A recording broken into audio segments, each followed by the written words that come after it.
Hi there, I'm Andy and I'm the convener of the Cambridge Asia British Parliamentary Championships. In this video, we're going to look at the very basics of British parliamentary debate for those who haven't taken part in a BP competition before.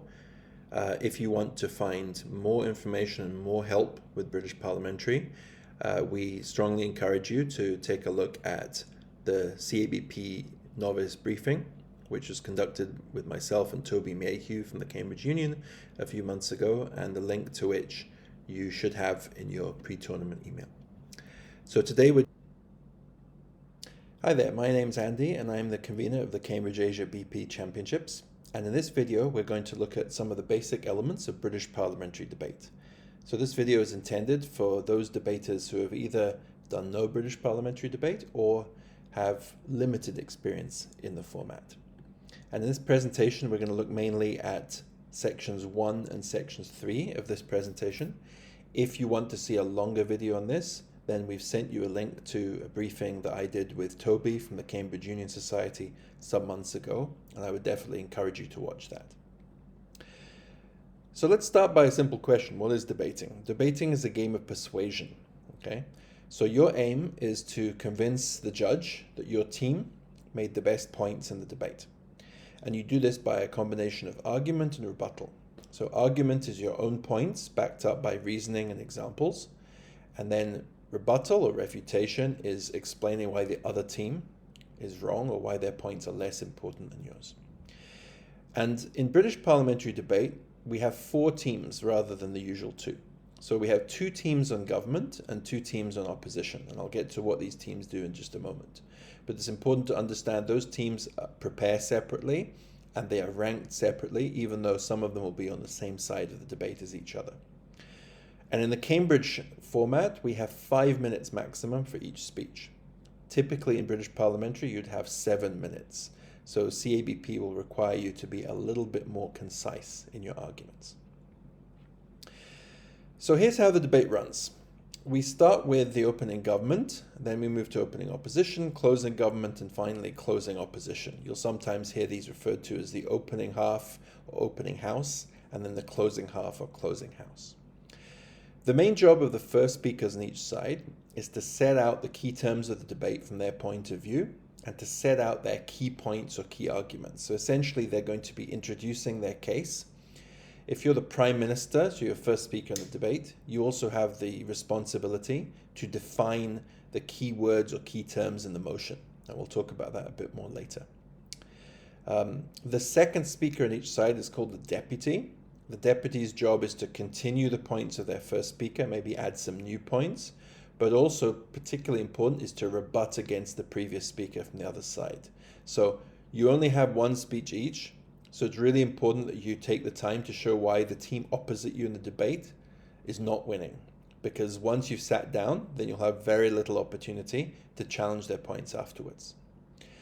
Once we get into the second half of the debate, the closing house, then teams are required to present what we call extensions. What this means is rather than just saying the same thing as their opening, the closing team should try and come up with new arguments or new ideas why their side should win the debate. And this is what we call an extension. This doesn't have to be something that was never mentioned in the debate at all, but it should be something that, even if it was brought up by the opening, was never really developed. And so the closing team have the opportunity to develop and extend that point much more and use that to win the debate. So the member of government or member of opposition speech will spend part of their speech explaining their new points, their extension, and explaining why it's so important in the debate. And they'll also spend the rest of their speech rebutting against the previous speaker, either from the closing or the opening house. And then finally, we have the summarizing speech on each side, which we call the whip speech, so the government whip and the opposition whip. Their job is to summarize the key points in the debate and explain why their team has won. It's obviously quite hard if you haven't won, but you still have to try. So those are the main jobs of the speakers in the British parliamentary debate. Now, how do you organize your speech? Well, every speech is different. This is really just a sort of generic template of how to organize a speech if you're not sure. Starting off with your introduction, right? Getting the attention of the listener and the judge. If you're the first speaker, defining key terms in the motion so everyone's clear on what it means. Then rebutting against the previous speaker. Obviously, you can't do this if you're the Prime Minister, but apart from that, you should take at least a minute or two to hit the key points that previous speakers or the previous teams brought to the debate, and either explain why they're wrong or explain why they're less important, have less impact than your points. When it comes to explaining your own arguments, then we suggest a very simple acronym for remembering the key parts of an argument. Start off with a clear claim, what you want the judge to or the listener to believe is the case. Then the most important part, the why, the reasoning. Why is this true?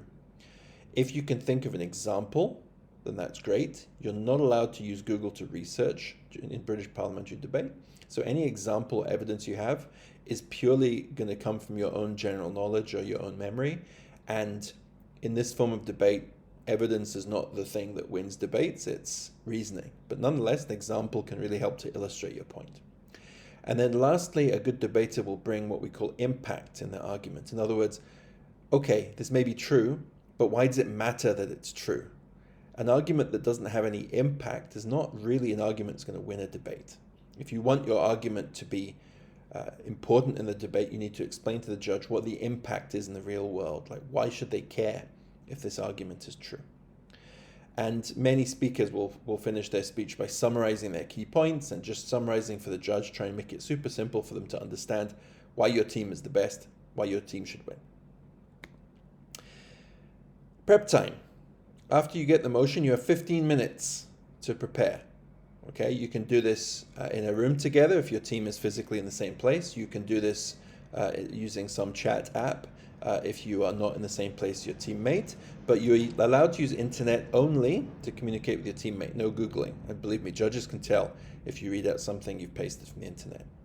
During prep time, you should think about the key points that you have to prove to win the debate, sometimes what we call a burden. And also you can try and preempt some points from the opponent. So what do we think the other side is going to say? And do we need to try and preempt this in our speech or change our argument in order to take account of potential rebuttals? If you're the first speaker of the debate, you also will need to come up with some definitions of key terms. And a useful thing to do during prep time is to try and think about the key stakeholders. And stakeholders are people or groups who are affected by emotion.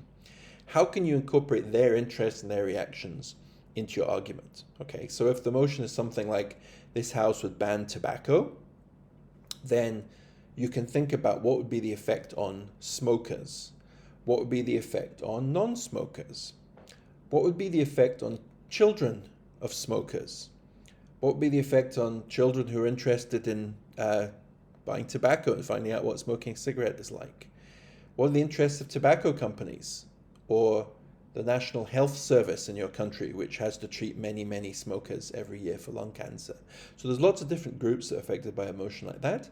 Some of them may be positively or negatively affected by banning smoking. So it's worth thinking about how those groups are affected, and those can help you to generate arguments. And during somebody else's speech, you don't just have to sit there and listen quietly. You may ask a question, which we call a point of information. The POI should be no more than 15 seconds in length, and you can only offer it during between the first and fourth minute, so not in the first or last minute of somebody's speech. Now, if you were in the real world and debating in person, you would stand up and say POI and wait until the speaker decided if they want to take you or not. In Zoom, we allow speakers to specify how they want to receive their points of information. So that can either be verbally, in which case you just unmute yourself and say POI or point, or it can be in the chat, in which case you type in the Zoom chat POI or point of information. Right? But please respect the preference of the person who's making the speech. And it's entirely up to the speaker if they want to take your point or not. Okay, so the speaker can accept it, they can decline it, they can ask you to wait. Again, in person, they may just wave you down because they're too busy talking.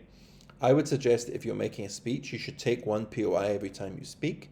You can invite a POI from the other side, so you can say, are there any points from one of the other teams? But you're in control of your speech. So if you want to take a point, take it when you're ready. Right? Take it after you've finished a sentence or after you've finished an argument, not in the middle of a sentence, because that will make you look a little weaker. So that's the basic of how BP debate works. We've already explained how the tournament works in another video, so let's go quickly by that. Some different types of motions which you may encounter. The most common is the "this house would" motion. So the letters TH at the beginning of a motion always stand for this house. The house is the thing debating the motion, the house of debate. And in a "this house would" motion, it's what we call a policy motion. So in other words, you're arguing about whether or not it would be a good thing to implement a particular policy. Okay, so if the motion is "this house would ban zoos," it implies that we, the state, or we, the government, are going to ban zoos. And it would be a good idea to provide some kind of mechanism as to what you mean by banning, or how would you go about banning. Okay? So when we talk about mechanisms or models, this is not always necessary, but in a policy debate where you're arguing about a particular policy, it may be a good idea to provide just a little bit more explanation of what your policy is. Okay? So that might mean, like, who is going to do the particular policy? Okay, in the case of banning zoos, it's kind of obvious. The government would ban zoos. But if the motion was, "this house would invade North Korea," then you need to specify who you think is going to invade North Korea. Is it going to be South Korea? Is it going to be the United States? Is it going to be the United Nations? Is it going to be somebody else? That's important because the debate will be a little bit different depending on who the actor is, who's actually doing the policy. Then obviously you want to explain what the motion is doing. You might need to explain how they're going to do this. In the case of banning things, it's normally fairly simple. The government bans it. But in some other cases, it might be necessary to give a little bit more detail. If the motion doesn't specify where something is going to happen, then it might be necessary to set a particular sort of place or a particular kind of type of country or type of location. So if the motion is something like "this house would ban extremist political parties," then the motion is going to be set in democratic countries that have multiple parties taking part in elections. Because otherwise, if you set a debate in North Korea, it doesn't really work. And lastly, you might want to specify a time frame in which this is going to happen. So are we going to ban zoos on Monday morning and just let all the animals roam free? Or are we going to do this over a period of time? So if you were running the opening government in the debate "this house would ban zoos," I would probably say we're going to ban zoos and phase them out over a period of 5 years so that animals have the chance to be rehoused or other arrangements can be made. The other most common type of motion that you'll encounter is "this house believes that" motions. And in this case, you're not arguing about policy. You're not saying we should do something. We're saying that something is more true or more false or is good or bad. Okay? So this house believes that the war on drugs has done more harm than good. Okay? So that doesn't mean that we necessarily have to have a policy in drugs. It's just saying that the particular policy we have is good or bad. Okay? And in "this house believes that" motions, you still want to provide some kind of criteria for how you decide if something is good or bad. Okay? So in the case of the war on drugs, you might say that, by the metric of the way that people's lives have been affected by the war on drugs, we consider it's done more harm than good for the following reasons. You may also see motions of "this house supports," "this house opposes," or "this house regrets." And these are similar to "this house believes that" motions because you're not actually calling to perform a policy. You're trying to assess something as whether it's good or bad. Okay? So for example, "this house supports celebrities getting involved in politics." It's asking you whether or not that thing is good or bad. And obviously, in order to prove that, you want to characterize what it looks like. So, Mr. Judge, when celebrities get involved in politics, here's what it looks like. Here's some examples of that happening. And what we can see in many of these cases is that it's harmful for the following reasons. Okay? And "this house regrets" is very similar, except in this case, it's really asking you to regret something that's already happened. Okay? And again, you want to characterize what happened, why is it good or bad, and if it never happened, what would have happened in its place. Okay, so if the motion is "this house regrets the Western invasion of Iraq in 2003, then if you regret it, you're implicitly comparing it to the counterfactual where United States, United Kingdom did not invade Iraq. And then the question is, well, what would have happened in its place? and why would that have been better? Okay. So those are the basics of British parliamentary motions. Remember, you're being judged not on how you sound or how good your English is, but on which team has the best points at the end of the debate. What did you prove and how important was it? And engagement is really important. So that means listening to other teams and rebutting the points they made rather than arguing against the points you think they were going to make. It's about asking points of information, about responding to them. That's super important. So finally, some tips for success. It's not enough for an argument to be true. That's the reasoning. You also have to explain why it matters that it's true. Impact. Okay, so try and remember that every argument should have an impact at the end of it. Okay, make the most of your prep time. Right, don't panic. If you're not sure what the motion means, then you could ask for clarification from the chief adjudicators. They'll be happy to do that. Don't feel silly about doing that, because believe me, if you think you don't understand something in the motion, then there's somebody else who doesn't understand it either. And it's better to ask rather than find out what it means during the debate. If you're in the closing half of the debate, you've got a bit more time to think about your arguments, which is good. Try and use that time to come up with new material, okay? So don't just repeat what the first team said, because it's really hard to beat your opening team if you just repeat their points. And engage throughout the debate, okay? So once your speech is finished, don't just sit down, shut off your camera, and thank goodness that you don't have to speak again, but listen to your opponents and ask points of information throughout. And most important of all, have fun. This is supposed to be a fun, enjoyable activity. Many people will do this for years to come. They'll continue to debate when they go to university. Some people even debate after that. So have fun, enjoy it, and learn from your defeats, because that's the way you'll improve.